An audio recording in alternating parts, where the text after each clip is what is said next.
தினமலர் நேயர்களுக்கு வணக்கம். வணக்கம். திமுகவை எதிர்த்து தான் அதிமுக களம் கொண்டிருக்கு. முன்னாள் அதிமுகவினரான சசிகலா, அப்புறம் புதுசா கட்சி தொடங்கின டிடி விஜயன் இவங்களெல்லாம் மீண்டும் அதிமுகவிலே இணைக்கணுங்க அப்படின்னு சொல்லி புதிதாக ஒரு புயலை கிளப்பி இருக்கிறார் அதிமுகவினுடைய எஸ்பி வேலுமணி. அப்படியே இன்னொரு பக்கம் பார்த்தீங்கன்னா, திருவாரூரை முதலமைச்சராக்க இபிஎஸ் ஒத்துக்கலீங்க, நான் தான் முதலமைச்சராவேன் அப்படின்னு சொல்லி சொன்னாருங்க என்று இன்னொரு குண்டை தூக்கி போட்டிருக்கிறார். ரகசிய பேச்சுவார்த்தைகள் உடைந்து வெளியில் வருகிறதா? விவரங்களை பார்க்கலாம்.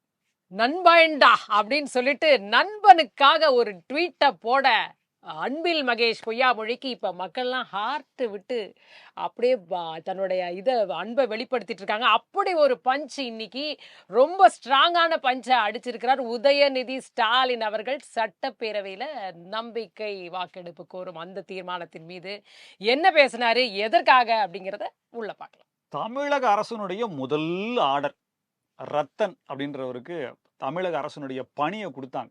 அதை வாபஸ் வாங்குறங்கன்னு சொல்லி வாபஸ் வாங்க வச்சுட்டும் இல்லை அப்படின்ற மாதிரி சொல்ற மாதிரி இருக்கு. அப்படி இன்னொரு பக்கம் பார்த்தீங்கன்னா, விஜய் நாராயண் அப்படின்ற அட்வொகேட் ஜெனரலா போடுவதாக தகவல்கள் வருகின்றன. அவருடைய பின்புலம், அவர் திறமையானவர் அப்படின்றதெல்லாம் தாண்டி அவர் நியமிக்கப்படுவது சரியா அப்படின்ற மாதிரி கருத்து மோதல்கள் உருவாகி இருக்கு. விவரங்களை பார்க்கலாம். ஆரம்பமே அதிரடியா பண்றேன் அப்படின்னு சொல்லிட்டு எக்ஸ் கணக்குகளை முடக்குங்கன்னு சைபர் கிரைம்ல இருந்து போக ஏன் அப்படின்னு விளக்கம் கேட்டிருக்கு உயர் நீதிமன்றம் தாவேக அரசை நோக்கி. முதலமைச்சர் விஜய பார்க்கறதுக்காக முகத்தை மூடிக்கொண்டு சென்றவர்கள் யார் அப்படின்னு சொல்லி சட்டசபையில பிரேமலதா விஜயகாந்த் கேள்வி எழுப்பியிருக்காங்க.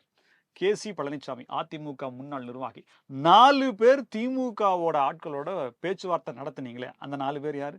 எஸ்பி வேலுமணி மற்றும் தங்கமணி, அப்புறம் இபிஎஸ் இவருடைய மகன்கள். அப்போனா நீங்களும் தூய சக்தியான்ற மாதிரி கேள்வி கேட்டிருக்காரு. மனுஷன் எப்படி கேட்டாலும் சூப்பரா கேட்கிறாரு. விவரங்களை பார்க்கலாம். தாவேக அரசுக்கு கோரிக்கைகள் தொடர்ந்து வைக்கப்பட்டு கொண்டிருக்கின்றன. எதெல்லாம் அவர் பேசினாரோ அதெல்லாம் இப்ப செய்யுங்கய்யா அப்படின்னு ஒவ்வொரு கோரிக்கையா வருது. தூத்துக்குடி துப்பாக்கி சூடு சம்பவத்திலையும் சரி, அதே நேரத்தில் லாக்அப் மரணங்கள் தொடர்பாகவும் ஒரு நீதி வேண்டும் எங்களுக்கு அப்படின்னு மக்கள் கோரிக்கையை வச்சிருக்கிறாங்க. இதை பத்தி தான் இன்னைக்கு நாம பார்க்க போறோம். இது சைட்லைன்ஸ்.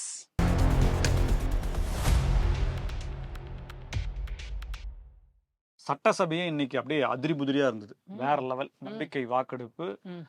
அதற்கு ஓட்டளிக்கிறதுன்னு ஒரு 6 பேட்சா பிரிச்சு தாவேகாவை பார்த்தாங்களோ இல்லையோ, இன்னைக்கு அதிமுகவை எல்லாரும் உத்து உத்து உத்து உத்து பார்த்தாங்க. யாரு எத்தனை பேரு அதை எத்தனையா வெட்டினாங்கன்னு யாருக்குமே தெரியல. இல்லப்பா, நம்பர் அப்படித்தானே சொல்லிட்டு இருந்தாங்க. 17 30 இல்ல எங்கிட்ட இருக்கு 30 அங்க இருக்கு 17 20ன்னு சொன்னாங்கல்ல. இன்னைக்கு ஒவ்வொன்னா எண்ணும் போது எல்லாரும் மக்கள்லாம் சேர்ந்தே எண்ணிருப்பாங்கன்னு நினைக்கிறேன். அவங்களதான் பார்த்தாங்க இன்னைக்கு. இதுல இன்னொரு சரித்திர நிகழ்வு நடந்திருக்கு. சட்டசபையில் நடந்த நம்பிக்கை வாக்கெடுப்பு நேரடியாக நேரலை செய்யப்பட்டது. பல போராட்டங்கள் சொல்லப்பட்டது. எங்களது புடுங்கிடுறாங்க, அவங்க பேசும்போது மட்டும் காட்டுறாங்கன்னு இவ்வளவு காலமா இருந்த பிரச்சனை ஒண்ணுமே இல்ல. அப்படியே லைவ் என்ன நடந்துச்சு, விஜய் என்ன பண்ணாரு, டெக்னிக்கலா இல்ல என்னென்னமோ சொல்லு, இப்ப எல்லாம் என்னப்பா அப்படின்னு கேக்குற மாதிரி ஒண்ணுமே இல்ல, எதுவுமே புடுங்கலையாப்பா டெக்னாலஜி அப்படின்னு, இது என்ன AI டெக்னாலஜி அப்படின்ற மாதிரி பேசிக்கிறாங்க. சோ மாற்றம் அப்படிங்கறத எந்த அளவுக்கு மக்களுக்கானதாக இருக்கணும் அப்படிங்கிறது இந்த சிறிய நிகழ்வின் மூலமாக தெரிஞ்சுக்கணும். எஸ்பி வேலுமணி பத்திரிகையாளர்களை சந்திக்கிறார். பாத்தீங்கன்னா, அதிமுகங்கிறது திமுக எதிர்த்து தாங்க, அது எப்படிங்க திமுகவோட சமரசம் பண்ணி போய்க்கணும். CV சண்முகம் ஒரு பக்கம், நாங்கெல்லாம் அரசியல் பண்ணி பதவிக்காக வந்தோம் அப்படின்னா நீங்கெல்லாம் என்ன பண்ண வந்தீங்க, சன்னியாசம் போக வந்தீங்களா அப்படின்னு சொல்லி அவரு வேற லெவல் டைமிங்கா பஞ்சிங்கா பேசியிருக்காரு. உலகத்திலேயே அரசியல்வாதியில ஒரு உத்தமரான நேர்மையான அரசியல்வாதி இருக்காரு, பேசக்கூடிய தெளிவாக கருத்துக்களை வைக்கக்கூடிய, எப்ப பேசினாலுமே அப்படியே சட்ட நுணுக்கங்களை செய்யக்கூடிய நபர்ல வைக்கக்கூடிய அவரும் ஒருவர். அவர் மட்டும்தான் சொல்ல வரல, அவரும் ஒருவர். அப்படிப்பட்டவர். அவரும் பத்திரிகை சந்திச்சுக்கிறாரு. ஒரு பிராத கொடுத்திருக்காரு. திருமாவளவன் அவர்கள் முதலமைச்சர் ஆக்கிறதுக்காக சொன்னாங்க, திமுகவும் அதிமுகவும் சேர்ந்து. என்னப்பா இது ஒத்துக்கலைங்க எடப்பாடி கே பழனிசாமி. அவரே இல்லைங்கிறாரு. அவரு எனக்கு தகவல் தான் வந்தது, என்னை யாரும் அணுகவில்லை அப்படின்னு அவரே சொல்றாரு.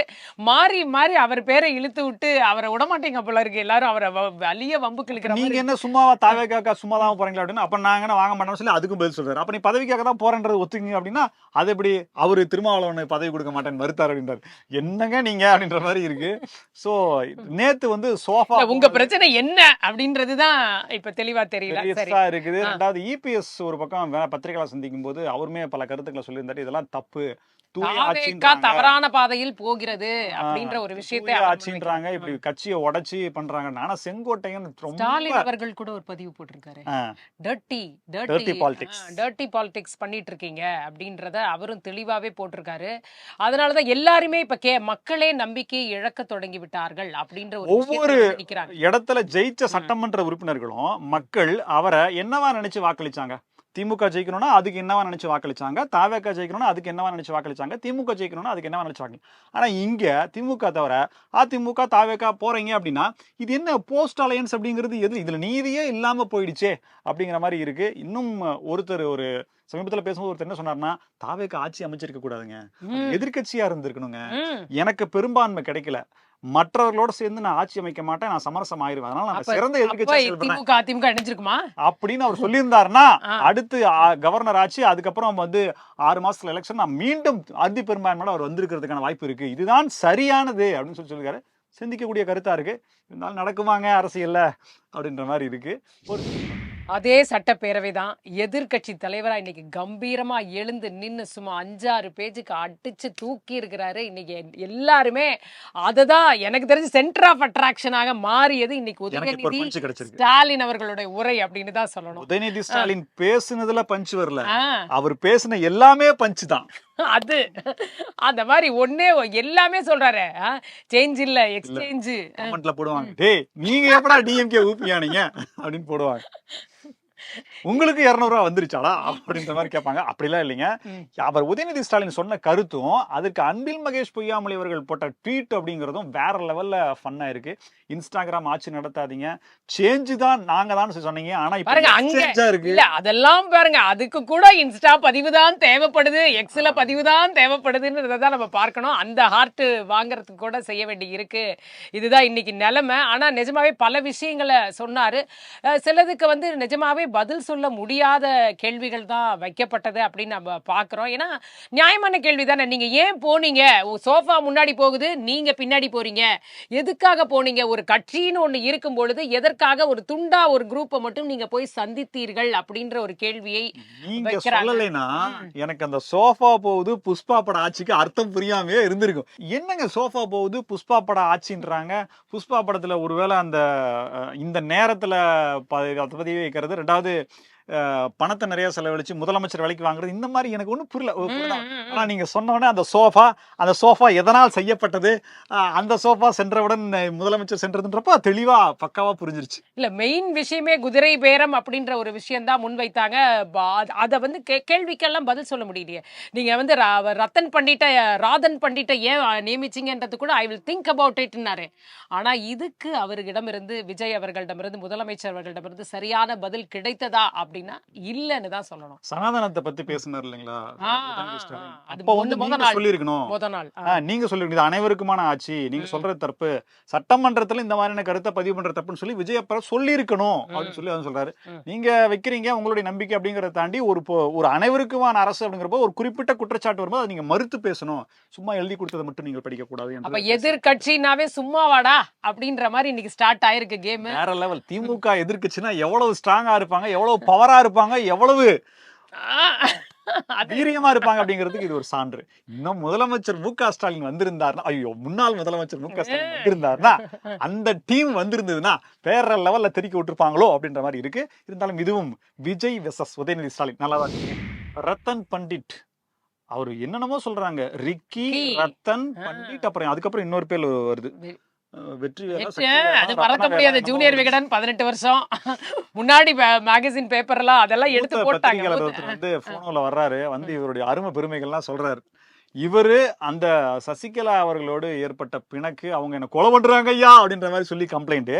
இவருடைய இரண்டாவது மனைவி இவர் மேல அதே குற்றச்சாட்டை வச்சாங்க, இவர் எங்களை கொலை பண்ணிடுவாரு அப்படின்ற மாதிரி சொல்லிட்டு இருந்தாரு. ஸோ இவர் ஒரு மாதிரியா போயிருக்கு. ரெண்டாவது ஹார்ட் பிரச்சனை வந்துச்சு அப்படின்னா, நீங்க ஓம் என்னமோ சொல்லியிருந்தாரு, அந்த மந்திரத்தை நீங்க திரும்ப திரும்ப சொன்னீங்க அப்படின்னா இது நிச்சயம் நடக்கும்னு சொல்லிட்டு அவர் ஒரு பிரசங்கம் கொடுத்தத எக்ஸ் வலைதளத்துல ஷார்ட்ஸா பார்த்தேன். என்னப்பா இப்படி எல்லாம் சொல்றீங்க? அவர் தான் என்னைக்கோ கணிச்சு 4 பேர் ஜாதகத்தை கணிச்சு அவங்களெல்லாம் கன்சல்ட் பண்ணி கடைசியா விஜய் அவர்களை தேர்ந்தெடுத்து நீங்க தான் ஆவீங்கன்னு போய் 4 வருஷமா பின்தொடர்ந்து இன்னைக்கு வந்து அவர் சொன்னவருக்கு தனக்கு அரசு பதவி வேலை கிடைக்காது அப்படிங்கறத கணிக்க முடியல பாத்தீங்களா? அப்படியே கிடைச்சாலும் அது நிக்காதுங்கிறத சொல்ல முடியல பாத்தீங்களா? அது நமக்கு அவமானகரமா வந்துரும். அது வேண்டான்னு சொல்லக்கூடிய மனசு அவருக்கு இல்ல பாத்தீங்களா? அவருக்கு ஒரு நல்ல சோதரர் தேவைப்படுகிறாரா? என்னையா ஜோதிடருக்கு வந்த சோதனை அப்படின்ற மாதிரி இருக்கு. சோ அவர் வந்து அவருடைய அரசு ஆணைய அவருக்கு அந்த பதவியில நியமிக்கிற ஆணைய அரசு ரிவோக் பண்ணிருக்கு. சோ முதல்ல பிறப்பித்த உத்தரவு நீங்கள் உங்கள் ராஜ குருவாக கூட வைத்துக் கொள்ளுங்கள். ஆனால் ஏன் அரசு பதவியை கொடுக்குறீங்கன்னு இன்னைக்கு வந்து பிரேமலதா விஜயகாந்த் அவர்கள் அந்த கேள்வி எழுப்பி சட்டமன்றத்துல பேசுனது செம்ம ஸ்பீச் சூப்பரா கேட்டாங்க. அதாவது புண்படாம குற்றத்தை சுட்டி காட்டுறதுங்கிறது ஒரு கலை. அதை பிரேமலதா விஜயகாந்த் சிறப்பா செஞ்சாங்க. வேற லெவல் இருந்தது. அப்படியே கூடவே இன்னொரு கேள்வியும் போட்டிருந்தாங்க. வெளிப்படைத்தன்மை ஒளிவு மறைவு இல்லைன்னு சொல்றீங்க. உங்களை பார்க்க கார்ல வந்தது யார்? அந்த வெள்ளை வேட்டி வெள்ளை சட்டை போட்டது யார்? அந்த கண்ணியவான் யார் அப்படின்னு சொல்லி அவங்களும் கேட்டிருக்காங்க. விஜய் அப்படியே பாக்குறாரு, குறிப்பெல்லாம் எடுத்துக்கிட்டாரு. அது குறிப்பிட்டது வேற. சௌமியா அன்புமணி அவர்கள் ஒரு டாஸ்மாக் கடையை மூடுனா 4 சந்து கடையை திறக்கிறாங்க அப்படின்னு சொன்னோன்னா அவர் அப்பதான் அப்படியே எழுதிருந்தாரு. உடனே ஓகே பரவாயில்ல குறிப்பு எடுக்கிறாரா அப்படின்ற மாதிரி இருந்தது. அதே போல உதயநிதி ஸ்டாலின் அவர்கள் பேசும்போதும் சில குறிப்புகள் எடுத்ததாக சொல்லப்படுகிறது. பிரேமலதா விஜயகாந்த் இன்னைக்கு சட்டமன்றத்துல சூப்பரா பர்ஃபார்ம். அதாவது கருத்து சுதந்திரம் இல்ல முந்தைய ஆட்சியில எல்லாரையும் பிடிச்சி உள்ள போடுறாங்க, எதுலயாவது உள்ள எக்ஸ்ல போட்டீங்கன்னா அப்படின்னு ஒரு குற்றச்சாட்டு இருந்தது. ஆனா இந்த அரசு அமைந்த உடனேயே சைபர் கிரைம்ல இருந்து ஒரு இது வந்ததா, ஒரு 18 பேரோட எக்ஸ் கணக்க முடக்குங்க அப்படின்னு சொல்லிட்டு ஒரு ஆர்டர் போட்டிருக்காங்களா. 18 பேரும் அரசியல் பேசுபவர்கள் அப்படின்னு சொல்லப்படுகிறது. அப்ப இதுவும் எப்படி போகுது? ஒன்லி 2.0 தானா அப்படின்ற கேள்வி வந்து மூத்த ஊடகவியலாளர் தார் அப்படின்னு முடிகிற பேர் இருக்கு. அவருக்கு போலீஸ் பாதுகாப்புலாம் வழங்கினாங்க. அவரு இப்ப எப்படி இருக்கு? போலீஸ் பாதுகாப்பு தான். அவரு இப்ப எப்படி என்னன்னு இருக்கா? ஒரு பாதுகாப்பு இல்லாம அவருடைய உயிருக்கு ஏதாவது ஆபத்து வந்துருமான்றது தெரியல. பாக்கம் பொருந்த திராவிட மாடல் அரசுல அவங்களுக்கு கொடுத்தாங்க இல்லையா? அதெல்லாம் நினைவு கூறத்தக்க விஷயமா இருக்கு. சோ 18 பேருக்கு எக்ஸ் வலைதள கணக்குகளை முடக்க தமிழக சைபர் கிரைம் எக்ஸ் வலைதளத்துக்கு லெட்டர் போடுறாங்க. அதை எதிர்த்து அதுல பாத்தீங்கன்னா பிரபலமானவங்க இருக்காங்களா? அந்த பிரபலமானவங்க யார் அப்படின்றதான் ரொம்ப அதெல்லாம் நீங்க கேட்க கூடாது. இதை விஸ்வந்து பரிசுத்தை சேர்ந்த நபர் ஒருத்தர் கோர்ட்டுக்கு போய் கேட்கிறாரு, இப்படி எல்லாம் சொல்றாங்க அப்படின்னு சொன்னா இது எப்படி கருத்து சுதந்திரத்தை முடக்கிறதா இருக்குதுன்னு சொல்லிட்டு அவங்க இடைக்கால தடை அப்படின்றது வச்சிருக்காங்க. இது விளக்கம் கேட்டு நோட்டீஸ் அப்படின்றது கேட்காங்க. சோ இந்த 18 பேர் யாரு? அவங்களுக்கு தடை போட தமிழக அரசு ஏன் சைபர் கிரைம் ஏன் போனாங்க? இதன் பின்னணியில் இருக்கிறாரா முதல்வர் இல்லையா அப்படின்ற கேள்வியில் தொக்கியே நிக்குது. ரத்தனுக்கு வந்து மரியாதை கொடுத்து திரும்பி ரிவோக் பண்ணாங்க இல்லையா? இப்ப அடுத்து இன்னொருத்தருக்கு பதவி கொடுக்க போறாங்க. Advocate general Vijay Narayan. அது எப்படி ஒரே பேர் இருக்க மாதிரியே விஜய் கொடுக்கும் விஜய் அப்படின்னு போடலாம் டைட்டில். ஸோ அட்வொகேட் விஜய் நாராயணன்றது தகுதியின் அடிப்படையில் பார்த்தீங்கன்னா அவர்லாம் எந்த விதத்திலையும் அட்வொகேட் ஜெனரலுக்கான குறைந்த அளவிற்கானவர் கிடையாது. அவருடைய தாத்தா பாட்டன் முதற்கொண்டு எல்லாருமே அட்வொகேட்டாக இருந்தவங்க, வழக்கறிஞராக இருந்தவங்க, அதில் பாரம்பரியமாக வர்றாங்க. அதில் எந்த மாற்று கருத்தும் இல்லை. விஜய் அவர்களுடைய இந்த காருக்கான டாக்ஸ் பிரச்சனை, வரி பிரச்சனை வந்தபோது அதற்கு ஆஜராகி 1 லட்சம் ரூபாய் அவருக்கு தமிழக உயர்நீதிமன்றம், மெட்ராஸ் உயர்நீதிமன்றம் அவருக்கு விதிச்சதும் அப்படின்றதும் அட்வொகேட் ஜெனரலா அவர் நியமிக்கிறது அப்படின்ற மாதிரி இல்லை. பட் இவர் எப்படி யாருக்கானவராக இவர் செயல்படுவார்? அட்வொகேட் ஜெனரல் அப்படிங்கிறது தமிழக அரசுக்கான ஒரு கவர்னருக்கும் நீதிமன்றத்துக்கும் தமிழக அரசுக்குமான ஒரு பாலமாக இருக்கக்கூடியவர்.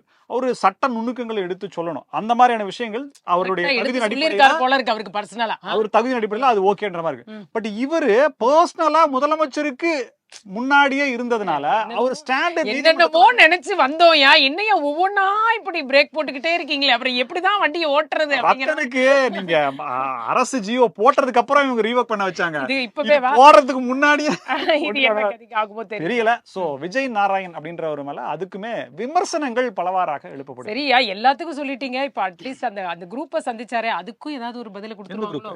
நீங்க முன்னாடியே சொன்னீங்களே 2 பிரிவு 3 பிரிவு வெட்டின பிரிவு, அதையும் முதல்லயே போய் வேகமா சந்திச்சாரே அதுக்கும். ஏன்னா இன்னைக்கு கேட்ட கேள்விக்கெல்லாம் ஒரு பதில் வரிசையா வருதுன்னா அப்ப அதுக்கும் ஒரு விளக்கத்தை. விஜய் ஒரு லிசனருங்க, அதனால அவர் எல்லாமே கிராஸ்பிங் பண்ணி ஒரு 4.5 வருடங்கள் போன பிறகு அந்த ஒரு அடுத்த ஒரு 1000 சரி 1 வருஷம் தாண்டதே அப்படின்ற மாதிரி பேசி 6 மாசத்துக்கு தான் எப்போதையும் கேரண்டி, அதனால அப்புறம் தான் தெரிய வரும். என்னங்க, அதாவது வண்டிக்கு ஸ்டெப்னி இருக்கும், ஸ்டெப்னிக்கு ஸ்டெப்னிங்கிறது இங்க என்ன அப்படின்னா ஆட்சிக்கு அடுத்து வேற யாருக்கு பதவி அதை சொல்லுங்க. இன்னொரு லிஸ்ட்ல ஒரு 2-3 பேர் இருக்க மாதிரி இருக்கே, அது அடுத்து யாருங்க? விஎஸ் பாபுக்கு மட்டும் அமைச்சர் பதவி கொடுக்கலன்னு வச்சுங்க, அவர் பொருளை தூக்கிடுவாரு பாத்துங்க. கேசி பழனிசாமி ஒரு பிராது கொடுத்திருக்காரு. எஸ்பி வேலுமணியினுடைய மகன், ம், தங்கமணியினுடைய மகன், ம், எடப்பாடி கே பழனிசாமி அவர்களுடைய மகன், ம். 3 பேரும் சேர்ந்து ம். திமுகவினுடைய ஒரு உயர்நிலையில் இருக்கக்கூடிய, மேபி உதயநிதி ஸ்டாலினா கூட இருக்கலாம், ம், ம். அவர் பயன்படுத்துறாரு. இதை போய் சந்திக்க போனீங்களே, அதனுடைய சிசிடிவி காட்சியெல்லாம் எங்கிட்ட இருக்கு, இதுக்கு என்ன பதில் சொல்றீங்க அப்படின்னு வச்சிருக்காரா? சொல்லி ஆதாரப்பூர்வமா அடிச்சிட்டாரு. ஆ. அதாவது இது எதுக்கு சொல்றாரு அப்படின்னா, எடப்பாடி கே பழனிசாமி முதல்வராக பார்த்தா திமுக அதிமுக ஒன்றிணைந்தது அது எங்களுக்கு பிடிக்கல, நாங்க அதனாலதான் அப்படின்னு சொல்லி சொன்னீங்கல்ல. இப்ப உங்க மகனுங்கெல்லாம் சேர்ந்து பார்க்க போய் போனது யாருப்பா பார்த்தப்போ அப்படின்னு அவர் கேக்குறாரு. பண்ணாருன்னா அதுக்கு நீங்களும் உடந்தையா இருந்தீங்க. அதுல அமைச்சர் பதவி உங்களுக்கு அங்க கிடைக்கல. ஏதோ ஒர்க் அவுட் ஆகல, அது இங்க ஒர்க் அவுட் ஆகுது. நீங்க எதிர்பார்த்தது அந்த இடத்துல உங்களுக்கு கிடைக்கல. ம். சோ அதுல இருந்து தனிப்பட்ட முறையில் நீங்க டிவிகேல போய் சேர்ந்து அதை அனுபவிக்கிறதுக்கான முயற்சியில நீங்க ஈடுபடுறீங்களா அப்படின்னு சொல்லி இன்றைக்கு கேசி வந்து பழனிசாமி சொல்லிருக்காரு. முன்னாள் முதல்வர் எடப்பாடி பழனிசாமி அவர்கள் பேசும்போதே சொல்றாரு, ஆசை காட்டி இவங்களெல்லாம் கூப்பிட்டுருக்காங்க, வாரிய பதவி கிடைக்குமான்னு தெரியல, அமைச்சர் வாரியர் பாருங்க நம்பர்லாம் சொல்றீங்க வரிசையா, அந்த மாதிரி கிடைக்கும்னு நினைச்சுதான் கூப்பிட்டு போயிருக்காங்க 6 அமைச்சர், 10 வாரிய தலைவர், தமிழ்நாடு பாடநூல் கழகம், அப்புறம் குடிநீர் வழங்கல் இல்லையா? வாரியம் அப்ப கரெக்ட் அப்படின்ற தானேயா? அப்ப என்னையா பேசுறீங்க நீ? மற்றும் பலர் அதையும் கேட்டாரு இன்னைக்கு உதயநிதி ஸ்டாலின் அவர்கள். மற்றும் சிலர்னு சொன்னீங்களே, அந்த சிலர்ல ஏன் இன்னும் இப்ப சிலரா பார்க்க ஓடுறீங்க? போனா 25 பேர் அங்க போறாங்கல்ல. இப்ப 25 பேத்துக்குமே பதவி கிடைக்கும் போல இருக்குது. இப்ப என்னன்னா 10 வாரிய தலைவர், 6 அமைச்சர்னா 16 பேர் ஆச்சு. ம். அப்ப 16 பேர்ல என்னன்னா மீதி 9 பேர் தானே. கண்டிப்பா அந்த 9 பேத்துக்கு இந்த 16 பேர் இல்லப்பா, கூட இருந்த ஓஎஸ் மணியை நோட் பண்ணிட்டே வந்தாருப்பா, நீங்க உங்க ஆதரவெல்லாம் இன்னைக்கு வரும் பாரு லெட்டரு. 5 பேர் இப்பதான் அந்த பக்கம் போயிருக்காங்க. இப்ப வந்துரும், இப்ப லெட்டர் ஒரு மார்க் பண்ணிக்கிட்டே தான் இருந்தாங்க. விரைவில் அது ஒரு பிரேக்கிங் இல்ல நியூஸ். பல கணக்குகள் சொல்லப்படுது. வாக்குகள் அதிமுக இந்த தேர்தல்ல அதிகமா வாங்கியிருக்கு. அதிகமா வாங்கின ஒரே கட்சியும் அதிமுக தான். தேர்தல்ல வெற்றி தோல்வி அப்படிங்கிறது பலவாறாக இருந்தாலும் தோல்வி அடைந்த நேரத்துல தான் எல்லாரும் ஒன்றிணைந்து இருக்கணும் அப்படின்னு சொல்லப்படுது. எப்ப பார்த்தாலுமே சிவி சண்முகம் இப்ப வரைக்கும் எம்பியா இருந்தாரு. அதை ராஜினாமா பண்ணிட்டு தான் எம்எல்ஏவா இருக்காரு. சிவி சண்முகத்தினுடைய விழுப்புரம் மாவட்டத்திலையும் எஸ்பி வேலுமணியுடைய கோவை மாவட்டத்திலையும் அவங்க 2 பேத்தையும் தவிர வேற யாராவது ஜெயிச்சாங்களா அப்படின்ற மாதிரியான கேள்வி முன்வைக்கிறாங்க. மாவட்டத்துல அதிமுகவை கோட்டை விட்டது இல்லப்பா, அவர் போட்டதே வியூகமே அதுதானே. எல்லா முன்னாள் அமைச்சர்கள், இந்நாள் சட்டமன்ற உறுப்பினர், மாவட்ட செயலாளர் இருந்தா எல்லா போஸ்டுமே கொடுத்திருக்காரு. எல்லா வேட்பாளர்களே அதுதான் அதிமுக லிஸ்ட். அப்ப அவங்கவங்க அந்தந்த மாவட்டத்தை கவனிச்சுக்கணும். அந்தந்த மாவட்ட தோல்விக்கு அவங்க தானே பொறுப்பேற்கணும். அந்த ஐடியால தானே அது கொடுக்கப்பட்டிருக்கு. இன்னைக்கு எல்லா பொறுப்பும் ஒருத்தர் மேல தூக்கி போடுறது அப்படிங்கிறது. கடந்த முறை சிவி சண்முகம் அவர்கள் தோற்ற போது பாஜக தான் காரணம் அப்படின்னாரு. இந்த முறை பாஜக கூட்டணியில இருக்கு. இப்ப நீங்க ஜெயிச்சிருக்கீங்களா, அப்ப நீங்க மறுபடியும் இதுக்கு என்ன பதில் சொல்ல போறீங்க? அதுக்காக தான் எல்லாரையும் கூட்டணியில சேர்த்துங்கன்றாரு. பட் எல்லாரையும் கொண்டு வாங்க வந்து சசிகலாவை சேர்த்துன்றீங்க. சசிகலா அவங்க வேற கட்சி தொடங்கிட்டாங்க. டிடிவி தினகரன் வேற கட்சி தொடங்கி என்டிஏ கூட்டணிக்குள்ள வந்துட்டாரு. அங்க இருந்த ஒரு ஆளும் பிரிஞ்சு போய் இன்னைக்கு புகழுன்னு உச்சகட்டத்துல புகழ்ந்த ஒரே ஒருவர் அந்த காமராஜர் ஐயாதான். அந்த மாதிரி ஒரு புகழ்ச்சி. திமுக போயிட்டாரு. ஜேசிடி பிரபாகர் சபாநாயகர் ஆயிட்டாரு. நீங்க கூப்பிட்டா கூட இனிமே இவங்க எல்லாம் வருவாங்களா அப்படின்ற கேள்வி எல்லாம் இருக்கு. இன்னமும் நீங்க அதிமுக ஒன்றிணைன்ற பேச்சு வந்து உங்க தொண்டர்களே ரசிப்பாங்களா ஐயா அப்படிங்கறத தாண்டி அடிமட்ட தொண்டர்களுடைய கேள்வி அதிமுக பிளவுபடுகிறதா அப்படின்ற மாதிரி எனக்கான தலைவன் இல்லையான்ற மாதிரி கேள்வி. தாவேகா அரசை நோக்கி மக்களிடமிருந்து கோரிக்கைகள் வர தொடங்கி இருக்கின்றன பாக்குறோம். தூத்துக்குடி துப்பாக்கி சூடு சம்பவமா இருக்கட்டும், அதே மாதிரி லாக்அப் மரணங்கள், அஜித்குமார் அந்த தரப்பிலிருந்துமே கோரிக்கை வைக்கப்பட்டிருக்கிறது. ஒரு நியாயம் வேண்டும், முறையாக பண்ணிருக்கீங்களா எல்லாம் பார்க்கணும். யார் யார் பண்ணாங்கன்னு அருணா ஜெகதீசன் ஆணையத்தோட அறிக்கை வந்திருக்கு. தூத்துக்குடி துப்பாக்கி சூடுல அவர்கள் எல்லாம் இதுக்கு தண்டனைக்கு உட்படுத்தப்பட வேண்டும் அப்படின்ற ஒரு கோரிக்கையை வைத்திருக்கிறாங்க. மக்கள் செய்வாரா? போதைப் பொருட்கள் நடமாட்டத்தை தடை பண்றதுக்காக ஒரு துறையவே உருவாக்கி டிஸ்ட்ரிக்ட்டுக்கு ஒரு ஸ்டேஷன் தனி ஆபீஸ் அப்படின்ற மாதிரி போட்டு செஞ்சார் இல்லையா? இது எல்லாரும் ரோல் மாடலா எடுத்துக்கிறாங்க. சோ தமிழகத்துல விடை தெரியாத கேள்விகள் இருக்கக்கூடிய பிரச்சனைகள் என்ன இருக்கு, அதுவும் சட்டம் ஒழுங்கை சார்ந்து இருக்கோ அந்த பிரச்சனைகளுக்கெல்லாம் இந்த தமிழக அரசு, விஜய் அவர்களுடைய தலைமையிலான தமிழக அரசு தீர்வு காணணும் அப்படின்ற கோரிக்கையை மக்கள் தானா முன் தமிழக அரசு கிட்ட வச்சிருக்காங்க. சோ இதற்கான நடவடிக்கைகள் அவர் எடுப்பாரா அப்படின்ற எதிர்பார்ப்பு மக்கள்கிட்ட இருக்கு. சோ செய்யறாரா இல்லையா அப்படின்றத பொறுத்து தான். இதே போல பல புதிய தகவல்களோடு மீண்டும் உங்களை சந்திக்கிறோம். இது சைட்லைட்ஸ். நன்றி.